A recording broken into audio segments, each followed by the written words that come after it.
Is denox.com the next big breakthrough in crypto investing, or just another smoke and mirrors operation designed to lure in unsuspecting users?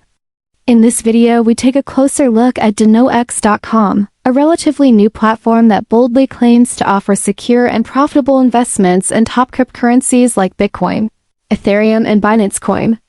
On the surface, everything looks sleek and modern, but as we dig deeper, several troubling signs begin to emerge that cast serious doubt on its legitimacy.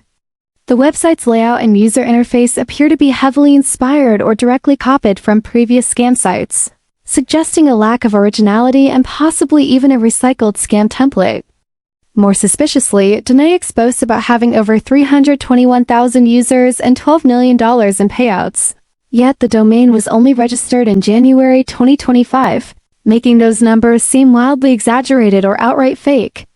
We found no real evidence of user activity, no transaction history, no verified testimonials, and no screenshots of successful withdrawals. The platform also fails to provide any details about who runs it. There's no company name, no business registration, and no way to verify if there's a legitimate team behind the scenes. Adding to the concern, denox.com has no footprint on trusted review platforms like Trustpilot, Reddit, or even basic crypto forums, which is unusual for any legit financial service in today's digital age. There's no hard proof that denox is a scam, but there's also nothing solid that proves it's trustworthy either. With so many unknowns and exaggerated claims, users should think twice before depositing any funds. This platform might look appealing at first glance, but the deeper you go, the more questionable it becomes, so proceed with extreme caution.